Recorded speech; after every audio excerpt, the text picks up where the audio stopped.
Did they just mention the quadruple? Quadruple, yeah? Chelsea, man, Chelsea. We won't let you take the quadruple just like that.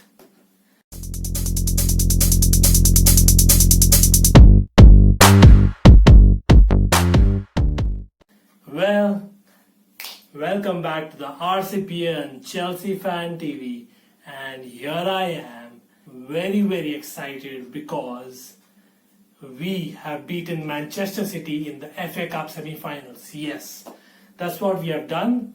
I know most of you all know by now, but this is great. Thomas Tuchel has beaten every top manager out there in the last couple of months, and we have hardly conceded goals as well. Tactical masterclass, whatever. Great. And talk about quadruples. Chelsea are actually, according to me, one of the favorites to get a double, an FA Cup and a Champions League. Well, it may just happen again, and you know last time it happened, it was in 2012. Yes, the great historic year that we had.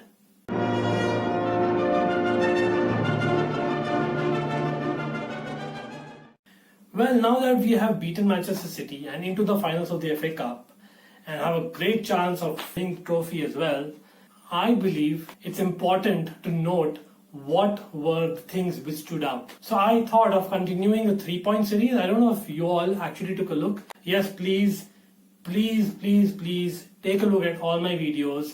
I have content for cricket lovers as well and football lovers, of course. So I would love to hear back from you. Any kind of feedback you have, feel free to comment below. And one of my recent videos was the 3-point series. Yes, 3-point series is basically a new series wherein I kind of review the previous game and look forward to the next game, but I break it down into 3 points. 3 points which are important to note from the recent game and 3 points which are of essential importance for the next game. So just a little bit of tactical discussion that I'm going to have. So let's start with reviewing the game from the FA Cup semi-final. I can't tell you how excited I am still. Anyway.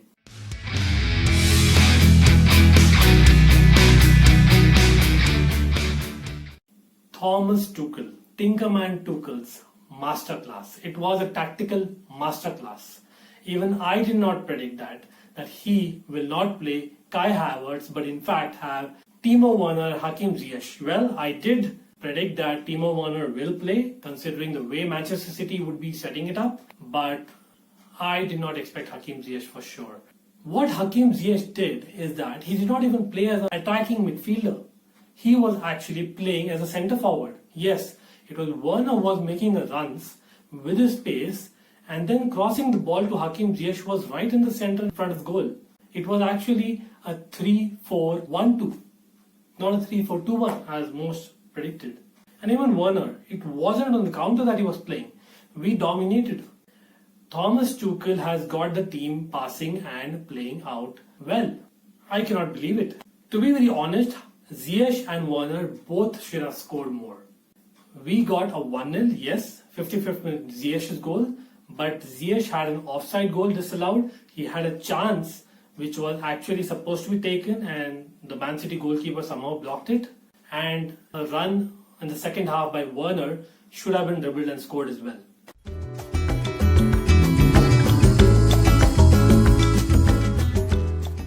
I've got to praise this guy, Gorgino.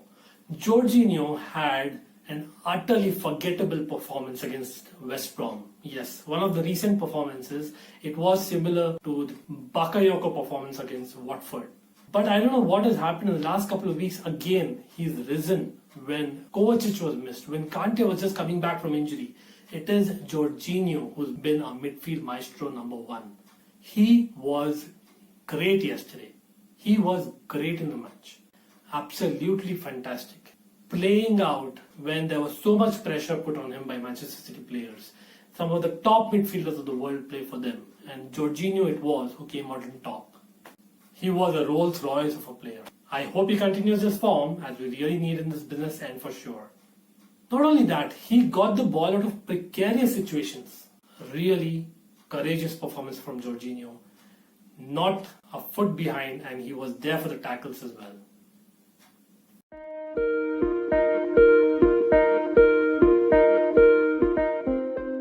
I would really like to praise the Chelsea players for the patience.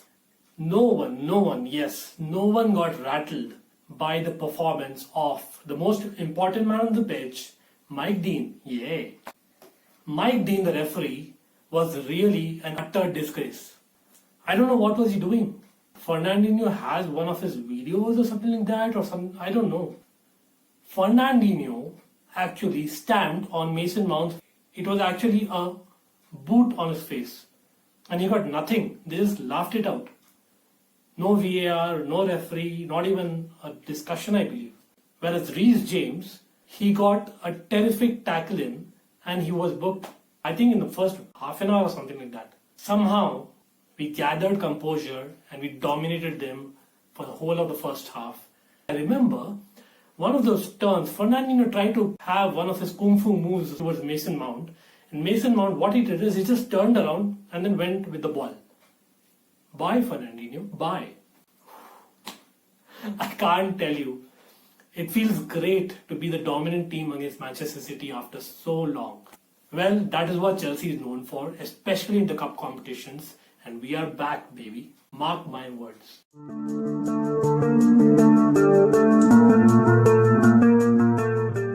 It is a very busy schedule and we have a game of extreme importance against Brighton, and it is back at Stamford Bridge but of course we lost to West Brom last in the league.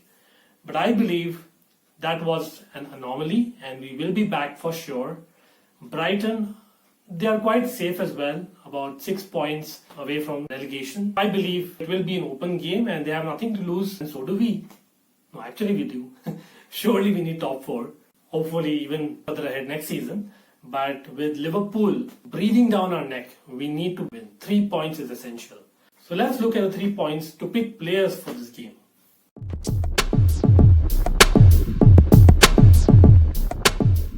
Brighton are a ball-playing side in my opinion. So definitely our defenders need to be better at playing the ball than Brighton players. That's one requirement for sure in the selection. Also, we need to be able to read the game better than them. So I think the players who tick the boxes for me are Thiago Silva for sure, Andreas Christensen for sure. Yes, I know he was injured, but hopefully he will be back, so I'm counting on him. And Rudiger. Yes. I don't trust Zuma in terms of passing ability, especially on the left side of the defense. Also, I hope our defenders are able to pass long, because in the FA Cup game, I did not see Werner's runs really getting the fruit that it deserved. Although he had a mixed game overall, he won, but yes, you know what I mean, right? Azpilicueta, he's had a couple of terrific performances, but I think he is at that stage of his career where he needs a break every now and then. I know Silva needs as well, but Silva was taken off a few minutes before full time, and I believe for this game Silva will be more crucial than Azpilicueta. Of course, Mendy comes back in goal. Kepa was great, but Mendy is best at passing, as well as he is the club's number 1 choice after all, and league is what is really needed right now.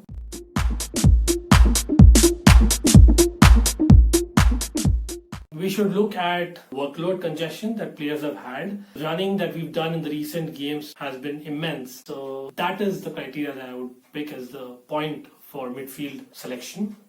Considering that, I did not see Kante starting again. Yes, he was defensively great in the FA Cup game and in recent games as well, but his passing ability is not right there. And considering Brighton, Gorgino is an automatic choice for me. Kovacic obviously is injured. And the second midfield option, I would go with Billy Gilmour, yes. Gilmour finally starts a game under Tuchel again, because we need him in these dying stages of the season. And this is a game where we should be able to rely on Gilmour, especially considering the footballing brain and passing ability that Gilmour has. And our defense should be good enough for Brighton. As for the wings, unfortunately, I see the wing backs resting. It's high time that Chilwell especially takes a break. I know he's been fantastic. Casual at times, but overall, I really believe he's upped his game big time. Alonso, well, I do not see him coming back again after West Brom for some time.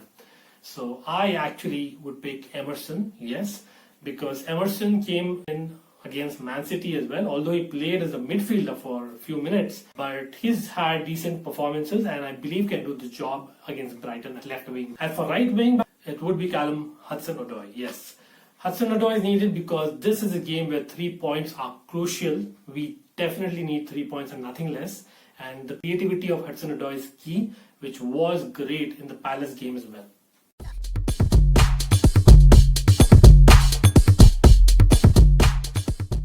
The forwards need to be picked based on the confidence and efficiency in front of goal, because all we need is goals and of course a clean sheet, which we have already spoken about, but we need 3 points. Yes, the third point is definitely forwards being confident in front of goal and having the results most recently. So automatically you would think it'd be Ziyech, who scored against ManCity, and of course Havertz and Pulisic, who scored against Crystal Palace. But Ziyech, in my opinion, should have scored a couple more. And how can I leave behind Mr. Mason Mount, Mr. Chelsea, who also scored against Porto, right? He was fantastic recently as well. So I would pick Mount, Pulisic and Havertz, the same forward line as against Crystal Palace, where we were really fluid, and that's what we need.